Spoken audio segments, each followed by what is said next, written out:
नमस्कार। Hindi star with Suresh Kumar में आपका स्वागत है। आज के इस वीडियो में हम संतो देखत जग बौराना और हम तो एक एक कर जाना, ये कबीर के दो पद हैं जो 11वीं कक्षा सीबीएसई बोर्ड के पाठ्यक्रम के लिए निर्धारित हैं। इन दोनों की व्याख्या, इसका काव्य सौंदर्य, भाव सौंदर्य, शिल्प सौंदर्य मैंने विस्तार से बता दिया है। अगर आपने नहीं देखा हो तो प्लेलिस्ट में जाकर के वीडियो देख लें। इसका लिंक आपको आई बटन में भी मिल जाएगा। आज हम इस पद पर आधारित जो प्रश्न परीक्षा में आते हैं उनकी चर्चा करेंगे, और प्रश्नों को मैं वैसे नहीं बताऊंगा जैसे कि किताब या गाइड में लिखा है, क्योंकि आप उसको तो किताब में पढ़ ही लेंगे, किसी भी किताब में, किसी भी गाइड में, कहीं भी मिल जाएगा। मैं कुछ महत्वपूर्ण प्रश्नों को चुनूंगा और आपको बताऊंगा कि कैसे इसका उत्तर लिखा जाता है। मैं आपको रटने के लिए नहीं विवश करूंगा, ऐसे बताऊंगा कि आपको वीडियो देखते देखते ही उसका उत्तर याद हो जाए। अगर 1 से 2 बार आप वीडियो देख लेंगे तो उत्तर आपको याद हो जाएगा, आपको रटना नहीं पड़ेगा। और मैं आपको उत्तर लिखने की शैली बताऊंगी, किसी भी प्रश्न का उत्तर कैसे लिखते हैं वो यहाँ पर मैं बताऊंगा। तो आइए हम प्रश्नों को लेते हैं। पहला प्रश्न मैं ले रहा हूं, कबीर ने ईश्वर के कितने स्वरूपों को जाना है? 1। बस इतना ही उत्तर है। अब इसका उत्तर आप लिखेंगे कैसे? इस उत्तर का मुख्य बिंदु क्या हुआ? 1। लिखेंगे कैसे? इसका उत्तर प्रश्न में ही है। कबीर ने ईश्वर के एक स्वरूप को जाना है। जहां कितने वहां 1 कर दिया। फिर कबीर ने ईश्वर की कितनी सत्ता मानी? वो भी 1। कबीर ने ईश्वर की कितनी की जगह आप 1 लिख देंगे, हो गया। तो इसी तरह से मैं बताऊंगा। अर्थात मेरे कहने का आशय यह है कि ये जो प्रश्न है इसका की पॉइंट क्या है? 1। ऐसे हर प्रश्न का जो उत्तर होता है उसका जो की पॉइंट होता है, मुख्य बिंदु, जिसके इर्द गिर्द उत्तर लिखा जाता है, उत्तर का ताना बाना बुना जाता है, 1 या 2 शब्द होते हैं। यह हर प्रश्न में होता है। मैं उसी टेक्निक से आपको पूरा पढ़ाऊंगा आज, और बाकी वीडियोज में भी यही करता हूं, मैं आगे भी करूंगा। तो 1 आपने याद कर लिया, बाकी प्रश्न से ही उत्तर लिख दिया। फिर अगला प्रश्न है, कबीर ईश्वर के 2 रूप मानने वाले लोगों को क्या प्राप्त होने की बात कहते हैं? कबीर ईश्वर के 2 रूप मानने वाले लोगों को क्या प्राप्त होने की बात कहते हैं? उत्तर क्या है? नरक, दोजख। आपको यहां पंक्ति है कि दोई कहां तिनही को दोजख जिन नाहिन पहचाना। यही इस प्रश्न का उत्तर है। ये थोड़ा कठिन लग रहा होगा, मैं आसान बताता हूं। कबीर ने ईश्वर के 2 रूप मानने वालों को नरक प्राप्त होने की बात कही है। उत्तर प्रश्न में हो गया, सिर्फ हम वहां नरक फिट कर दिए, बस हो गया। अगला, कबीर ने ईश्वर को किस स्वरूप में माना है? 4 ऑप्शन आ जाएगा, द्वैत, अद्वैत, विशिष्टाद्वैत। तो इसको याद रखिएगा, अद्वैत। अद्वैत का मतलब क्या होता है? जो दोनों आ धन द्वैत से मिलकर क्या बना? अद्वैत। आ मतलब नहीं, द्वैत मतलब 2, मतलब जो 2 नहीं है, एक ही है। देखो शुरू में ही कबीर ने कहा है, हम तो एक एक कर जाना। हम तो जानते हैं कि वो एक ही है, तो इसलिए क्या है? 2 नहीं है, उसी को बोलते हैं अद्वैत। कहा जाता है कबीर पर अद्वैतवाद का असर है। तो अगर ये प्रश्न आ गया कि कबीर ने ईश्वर के किस स्वरूप को माना है, द्वैतवाद, अद्वैतवाद, विशिष्टाद्वैतवाद, इनमें से कोई नहीं या सभी, तो आप क्या लिखेंगे? अद्वैत। फिर अगला प्रश्न है, कबीर के अनुसार सभी जीव कहां जाकर इकट्ठा होते हैं? एक ही ज्योति में। मैं की पॉइंट्स ही बोर्ड पर लिखूंगा, भी उसका विस्तार मैं मेरे वीडियो में आपको मिलेगा। मैं जो बोल रहा हूं, की पॉइंट्स और प्रश्न बोर्ड पर लिखा मिलेगा, और आप ऐसे ही याद भी कीजिएगा। पूरा लाइन बाय लाइन लिख करके याद करना, रटना कि वही का खाए मुर्गा मुर्गी, का खाए मुर्गा मुर्गी, और एग्जाम में भूल गए क्या खाए थे, मुर्गा खाए थे कि मुर्गी।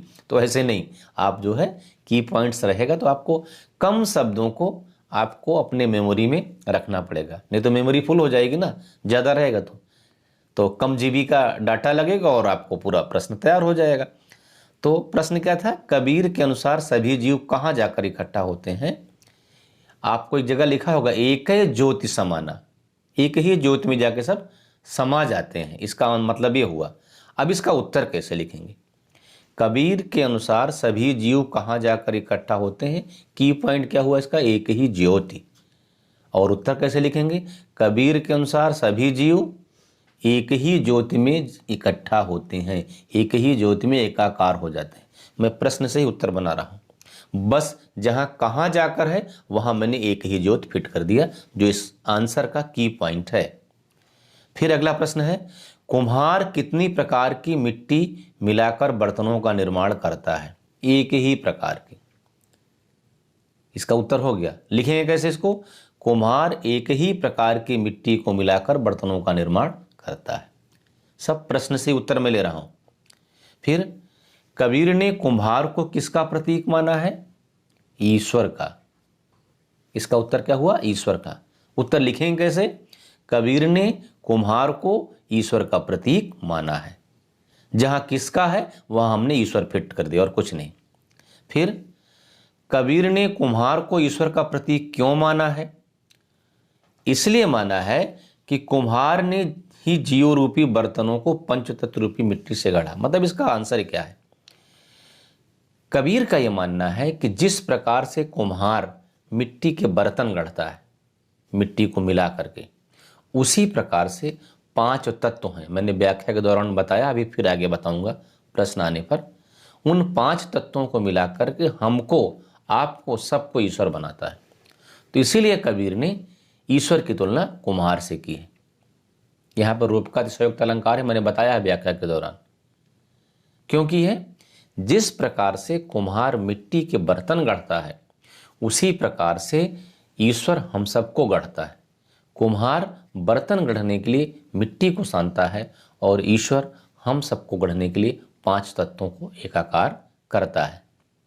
अब अगला प्रश्न है, कबीर के अनुसार ईश्वर कहां कहां विद्यमान है? विद्यमान का मतलब होता है मौजूद, उपस्थित। तो हमने आपको व्याख्या में बताया है, जर्रे जर्रे में। इसका उत्तर क्या होगा? इसका की पॉइंट क्या होगा? कण कण में। यही है इसका आंसर। अब बोलेंगे सर इतना ही नहीं, चलो भाई थोड़ा बड़ा कर देते हैं। हम तो ये मान के चल रहे हैं कि हम आपको की पॉइंट बता देंगे, बड़ा आप खुद कर लेंगे, क्योंकि अनावश्यक शब्दों को क्यों याद करेंगे।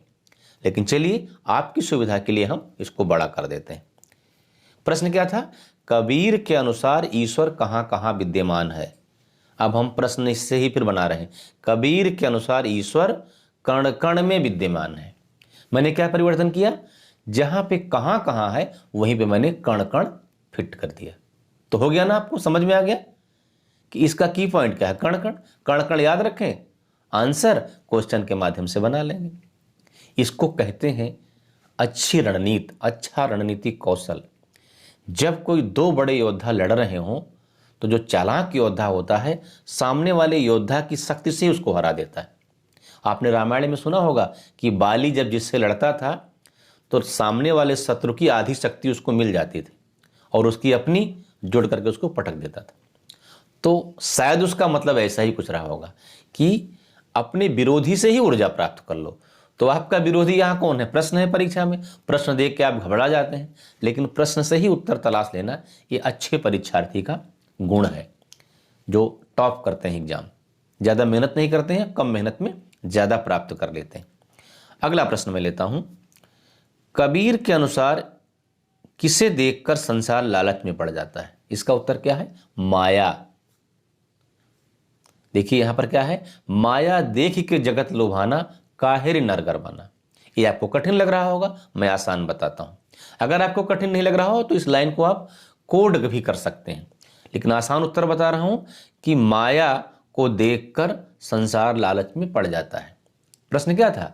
कबीर के अनुसार संसार लालच में, किसे देखकर संसार लालच में पड़ जाता है? तो आप क्या लिख देंगे? कबीर के अनुसार, जहां पर किसे है वहां लिख देंगे माया।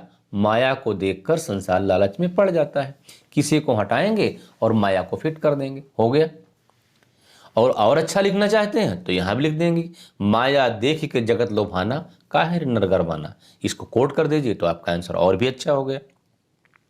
लेकिन अगर आपको नहीं याद है तो बस खाली माया याद रखिए और जहाँ किसे है वहीं पर माया फिट कर दीजिए। कबीर के अनुसार माया देखकर संसार लालच में पड़ जाता है। फिर अगला प्रश्न है, कबीर ने लकड़ी और अग्नि के विषय में क्या कहा है? तो हे, जैसे बाढ़ी काष्ठ ही काटे अगिन न काटे कोई। इस प्रश्न का उत्तर यहीं पर है। तो क्या कहा है कि कबीर ने बाढ़ी और लकड़ी को क्या कहा है? बढ़ई लकड़ी तो काट सकता है, लेकिन उसके भीतर जो समाहित आग है उसको नहीं काट सकता है। इसका की पॉइंट क्या है? बढ़ई लकड़ी काट सकता है, आग को नहीं काट सकता। ठीक तो कहा है कबीर ने कि बढ़ई लकड़ी काट सकता है लेकिन उसके भीतर आग को नहीं काट सकता है। अब कभी कभी इसका आशय स्पष्ट करने का जाता है पंक्ति में कि जैसे बाढ़ी काष्ठ ही काटे अगिन न काटे कोई। तब क्या लिखेंगे? तब आप ये लिखेंगे कि कबीर साहब यहाँ पे कहते हैं कि जिस प्रकार से बढ़ई लकड़ी को काट सकता है, लकड़ी का टुकड़ा टुकड़ा कर सकता है, लेकिन उसके अंदर मौजूद आग को नहीं खत्म कर सकता, आग को नहीं काट सकता, उसी प्रकार से हमारे शरीर में जो आत्मा है वो कभी नष्ट नहीं होती, अविनाशी है, अजर है, अमर है। शरीर भले नष्ट हो जाए, शरीर के कितने भी टुकड़े हो जाए, लेकिन उसमें मौजूद आत्मा को हम नहीं मार सकते हैं। आत्मा अजर और अमर है। फिर आगे प्रश्न है, मानव शरीर का निर्माण किन पंच तत्वों से हुआ है? इसको भी मैंने व्याख्या में बताया है, फिर से बता दे रहा हूं। छित जल पावक गगन समीरा, पंच तत्व रचित यह अधम शरीरा। ये दोहा तो मुझे याद है, अगर आपको याद हो जाए तो अच्छी बात है, पूरा लिख सकते हैं, नहीं तो क्या लिख देंगे? छिति मतलब पृथ्वी, जल मतलब पानी, पावक मतलब आग, गगन मतलब आकाश, समीर मतलब हवा। 5 चीजों से शरीर बना हुआ है। कबीर के अनुसार मानव शरीर का निर्माण 5 चीजों से हुआ। कौन कौन सी हैं? धरती, आकाश, आग, पानी और हवा। और ये बहुत अच्छी चीज है, आप इसको लिख लीजिएगा। छित जल पावक गगन समीरा, पंच तत्व रचित यह अधम शरीरा। आपको याद हो जाएगा। मुझे तो बचपन से ही याद है, कभी सुना था बड़े बुजुर्गों से, याद हो गया। तो आसान है, याद कर सकते हैं। नहीं तो आप ऐसे कर लेंगे कि धरती, आकाश, गगन, हवा, पानी, आग, ये हो गया। तो आगे बढ़ता हूं। कबीर ने स्वयं को दीवाना क्यों कहा है? तो कबीर ने स्वयं को दीवाना इसलिए कहा है क्योंकि उनके मन में मोह माया संबंधी कोई डर नहीं है। कबीर ने खुद को दीवाना इसलिए कहा है कि उनके मन में किसी के प्रति कोई मोह माया या डर नहीं है। अगला प्रश्न मैं लेता हूं, कबीर संसार को पागल क्यों कहते हैं? साच कहे तो मारन धावे, झूठे जगपतियाना। इसका आंसर यही हुआ। कबीर संसार को इसलिए पागल कहते हैं कि सच बोलने पर मारने दौड़ता है और झूठ बोलने पर विश्वास कर लेता है। आंसर क्या हुआ? की पॉइंट, साच कहे तो मारन धावे, झूठे जगपतियाना। इस लाइन को आप कोड कर सकते हैं और इसी की व्याख्या है इसका उत्तर कि सच कहने वाले को मारने दौड़ता है, झूठी बात कहने वालों पर विश्वास करता है। फिर अगला प्रश्न है, अज्ञानी गुरुओं और शिष्यों की क्या गति होगी?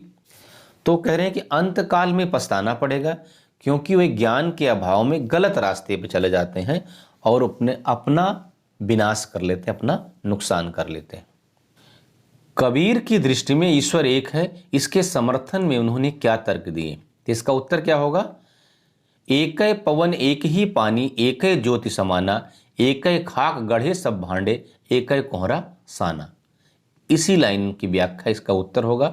मैंने व्याख्या में बताया है, फिर भी रिपीट कर दे रहा हूं। उत्तर कैसे लिखेंगे? कबीर की दृष्टि में ईश्वर एक है, इसके समर्थन में उन्होंने निम्नलिखित तर्क दिए हैं। देखिए, मैंने प्रश्न से बनाया है उत्तर। फिर कह रहे हैं कि जिस प्रकार एक ही हवा बहती है, सबका भला करती है, एक ही प्रकार का जल बहकर सबकी प्यास बुझाता है, उसी और एक ही ज्योति में सब समाये हुए हैं, एक ही खाक एक ही मिट्टी से सब बर्तन बनते हैं। अर्थात जैसे एक ही मिट्टी से सारे बर्तन बनते हैं, उसी प्रकार से एक ही खाक, कौन सी खाक? वही छित जल पावक गगन समीरा, पंच तत्व। अर्थात जिस प्रकार से एक ही मिट्टी से सारे बर्तन बनते हैं, उसी प्रकार उन्हीं 5 मूलभूत तत्वों से, पंच तत्वों से हम सब का शरीर बना हुआ है। ये सब तर्क देकर और हम सभी उसी परमात्मा की ज्योति में आखिर में समाहित हो जाते हैं। इन तर्कों के माध्यम से कबीर ने यह सिद्ध करने का प्रयास किया है कि ईश्वर एक है। कैसे? फिर से रिपीट कर रहा हूँ, जिस प्रकार से एक ही पवन है, सबका कल्याण करती है, एक ही पानी है सबकी, एक ही ईश्वरी ज्योति में सब समा जाते हैं, एक ही खाक से सभी जैसे मिट्टी के बर्तन बने हैं, उसी तरह से वही 5 तत्व छित जल पावक गगन समीर से सभी मनुष्यों का निर्माण होता है। इन्हीं तर्कों के आधार पर कबीर ये सिद्ध करते हैं कि ईश्वर एक है, और वो बताते हैं कि अंत समय में सब उसी ज्योति में समाहित हो जाते हैं। एक प्रश्न और बता देता हूँ। ये प्रश्न आ सकता है कि कबीर ने अपने इस पद में किन चीज़ों पर प्रहार किया है, किन का खंडन किया है। तो इसका उत्तर होगा कि कबीर ने अपने इस पद में बाह्य आडंबरों का खंडन किया है, समाज में व्याप्त कुरीतियों पर प्रहार किया है। उसका समाधान कबीर ने बताया है कि बाह्य आडंबरों में उलझने के बजाय ज्ञान को देखिए, ज्ञान प्राप्त कीजिए, और जब आपको ज्ञान प्राप्त हो जाएगा तो आपको बहुत सारी समस्याओं का स्वतः समाधान हो जाएगा। अर्थात कबीर ज्ञान मार्गी। आपने देखा होगा अगर बौद्ध दर्शन में भी दुख का कारण अज्ञान को बताया गया है, तो वाकई में हमको जो दुख है, हमारे जो कष्ट है, उसका कारण अज्ञान ही है, और हमें अज्ञान से ज्ञान की तरफ जाना है। तमसोमा ज्योतिर्गमय अस्तोमा सद्गमय हमारे वेदों में भी लिखा गया है। लेकिन हम लोग क्या करते हैं, बाहरी आडंबरों में तमाम कर्मकांडों में उलझ करके फिर अज्ञान की तरफ चले जाते हैं। इसी पर कबीर ने यहाँ पर प्रहार किया है। मैं जहाँ तक समझता हूँ इस पद से जो प्रश्न आ सकते हैं लगभग मैंने चर्चा कर दिया। अगर और भी कुछ महत्वपूर्ण प्रश्न हमें दिखेंगे तो परीक्षा के समय उसकी भी हम चर्चा कर देंगे, आपको बता देंगे। हमारा ये प्रयास आपको कैसा लगा कमेंट जरूर कीजिएगा। अच्छा लगा हो तब भी, बुरा लगा हो तब भी कमेंट करना मत भूलिएगा। और वीडियो अच्छा लगा हो तो शेयर कीजिए दोस्तों को।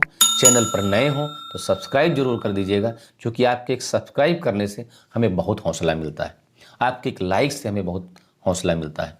तो सब्सक्राइब करने में, लाइक करने में, शेयर करने में कंजूसी मत कीजिए, क्योंकि कुदरत का नियम है। अगर कोई भी अच्छी चीज़ आपको लगती है, अगर आप उसको लाइक करोगे तो आप उसको बढ़ावा दे रहे हो। हम लोग गलती से क्या करते हैं, आज के ज़माने में बुरी चीज़ों को ज़्यादा लाइक कर रहे हैं या फिर अच्छी चीज़ों पर कुछ नहीं बोलते हैं। तो उसका नतीजा ये होता है कि समाज से अच्छी चीज़ें गायब हो जाती हैं, बुरी चीज़ें समाज में फैलने लगती हैं। अगर आप चाहते हो कि अच्छी चीज़ों का ज़्यादा प्रचार प्रसार हो तो हमेशा उनको इनकरेज कीजिए। कोई भी चीज़, खाली मेरी बातों की बात नहीं कि मेरे चैनल को आप सब्सक्राइब कीजिए। समाज में आपको जहाँ भी कुछ अच्छा दिखता है तो उसको हमेशा इनकरेज कीजिए। हम टीचर्स क्या करते हैं, बच्चों को, जो बच्चा पढ़ने में अच्छा होता है उसको शाबाशी देते हैं, जो बदमाश होता है थोड़ा उसको पनिशमेंट देते हैं। क्यों? क्योंकि अच्छे बच्चे ज़्यादा हों, बुरे बच्चे कम हों। तो ऐसे आपको समाज में भी करना है। जहाँ पर आपको जो अच्छा दिखे उसको इनकरेज करने के लिए उसके लिए कुछ ना कुछ कीजिए जो संभव है, और जो बुरा दिखे उसको डिस्करेज करने के लिए आप जितना कर सकते हैं कीजिए। तो इसीलिए हम आपसे कह रहे हैं कि लाइक, शेयर और सब्सक्राइब जरूर कीजिए। हाँ, कमेंट मत करना भूलिएगा, क्योंकि कमेंट अच्छा है तब भी, बुरा है तब भी। मैं हर कमेंट को पढ़ता हूँ, हर कमेंट पर रिस्पॉन्ड करता हूँ, और आपके कमेंट से हमें पता चलेगा कि हमें अपने में और क्या करेक्शन करना है। तो मिलते हैं अगले वीडियो में कुछ नई जानकारी के साथ। तब तक के लिए जय हिंद, वंदे मातरम।